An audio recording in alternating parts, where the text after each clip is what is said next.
end of the world. It truly isn't.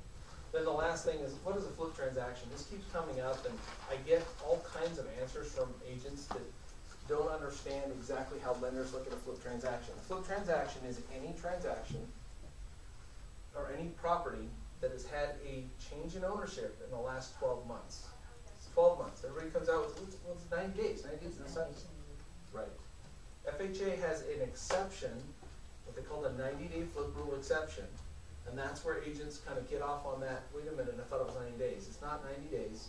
I just had one where we found out halfway through the transaction, because it took that long for the escrow company to get the prelim, because it's an REO and the property wasn't, the deed wasn't recorded by the bank, so we all got caught off guard. The last transfer was June of last year, so we're like 11 months and a couple days away, but it's still a flip. Still needs 2 appraisals for a conventional loan flip transaction. So the question is, when is it important to know if you have one? Day one of considering writing an offer. You should really get in the habit of looking at the property and not looking at MLS, because the other agent, we all know, half the time doesn't even know if it's a condo or it's a PUD. They don't know what the HOA is. They probably don't know when it transferred last. Okay, so we really need to take a look at the properties and see what the information is on the property before we get into the transaction, and we've got a 14-day loan contingency and a 30-day close. And we find out on day 21 that it's a flip, and we need a whole second appraisal, and oh my gosh, this lender's an idiot.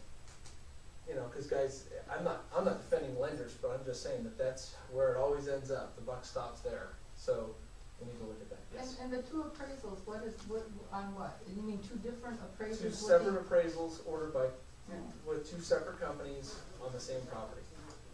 If it's a flip. And does the work need to be permanent? Depends on the work, the scope of the work. Because sometimes I know that if you bought the property for $400 last year and now it's worth $600, a lot of times banks don't get a lot of Of course. Yeah, they're going to want to see what you did to it. If you just paint and carpet the house and you increase it to $200,000, that's why they want the second appraisal. But if you have 2 independent licensed OREA appraisers that go through there that are not affiliated with each other, and both of them come in with a $600,000 appraisal, you're going to have a tough time. The underwriter's going to have a tough time not funding that loan, even if it was just paint and carpet. If they stole the property on the courthouse steps, that can happen. Right, and that's just it.